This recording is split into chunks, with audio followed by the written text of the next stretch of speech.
السلام علیکم طالبات، نویں جماعت اسلامیات لازمی کی کلاس میں خوش آمدید۔ آج ہم علم اور اخلاص کے ساتھ اپنے سبق کا آغاز کرتے ہیں۔ کبھی سوچا ہے کہ کچھ لوگوں کی باتیں سیدھا دل میں کیسے اتر جاتی ہیں؟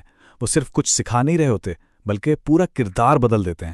آج ہم رہنمائی کے ایک ایسے ہی لازوال فن کو سمجھیں گے، ایک ایسا طریقہ جو صرف اصول نہیں بتاتا بلکہ انسان کے سوچنے کا انداز ہی بدل دیتا ہے۔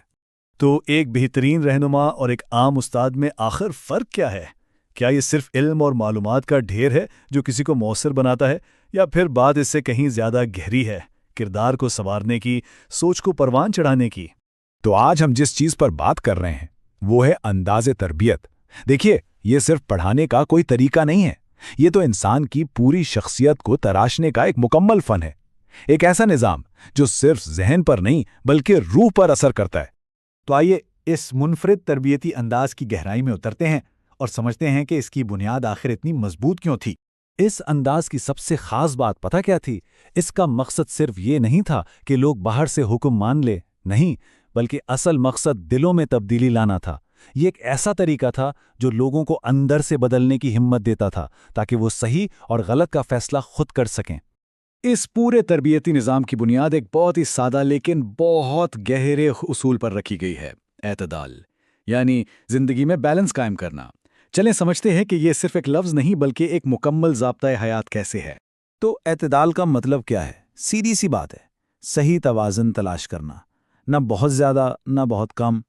یہ اصول سکھاتا ہے کہ اصلی طاقت اور سکون زندگی میں شدت پسندی میں نہیں بلکہ میانہ روی میں، یعنی ایک بیلنسڈ راستے پر چلنے میں ہے۔ اور اس اصول کی سب سے بڑی جیتی جاگتی مثال خود نبی کریم صلی اللہ علیہ وآلہ وسلم کی زندگی ہے۔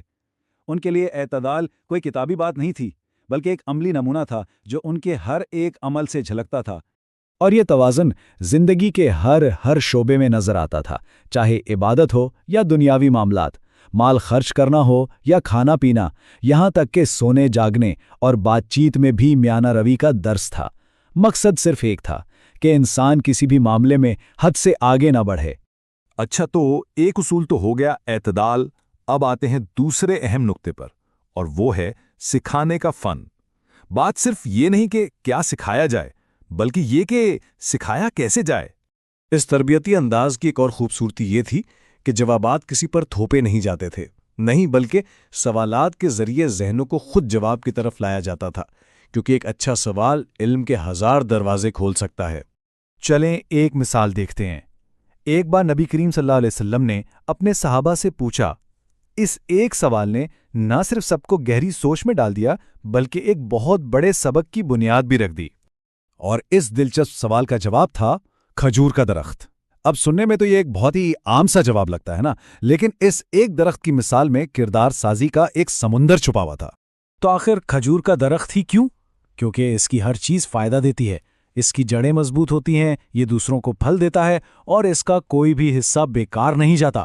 بالکل اسی طرح ایک مومن کا کردار ہوتا ہے جو ہمیشہ دوسروں کے لیے فائدے کا باعث بنتا ہے اور اپنے اصولوں پر مضبوطی سے قائم رہتا ہے۔ ٹھیک ہے، یہ اصول اور یہ مثالیں تو صدیوں پرانی ہیں، لیکن سوال یہ ہے کہ آج کی اس تیز رفتار دنیا میں ہمارے لیے ان کی کیا اہمیت ہے؟ آئیے دیکھتے ہیں یہ قدیم حکمت آج ہمارے لیے کیا معنی رکھتی ہے۔ تو یہ پورا فلسفہ دراصل دو بالکل مختلف طریقوں میں فرق بتاتا ہے۔ ایک طرف ہے حکم چلانا، جس سے صرف ڈر یا مجبوری میں اطاعت پیدا ہوتی ہے، اور دوسری طرف ہے رہنمائی کرنا، جو سمجھ اور یقین پیدا کرتی ہے۔ یہ انداز صرف پیروکار نہیں بناتا بلکہ خود رہنما تیار کرتا ہے۔ تو آخر میں اس سب کا مقصد کیا تھا؟ دی اینڈ گول یہی کہ لوگوں کو آزاد اور بااصول سوچ کا مالک بنایا جائے، ایک ایسا نظام جو انسان کو ذہنی طور پر اتنا بااختیار بنا دے کہ وہ زندگی کے چیلنجز کا سامنا خود کر سکے۔ تو ہم اس گفتگو کو اسی سوال پر ختم کرتے ہیں کہ آخر ایسی کیا وجہ ہے کہ یہ صدیوں پرانے اصول آج بھی ہمارے گھروں میں، اسکولوں میں اور ہمارے کام کی جگہوں پر اتنے ہی طاقتور اور ضروری محسوس ہوتے ہیں؟ شاید اس کا جواب ہم سب کو اپنے اندر ہی تلاش کرنا ہے۔ Join us and register now for online transformation.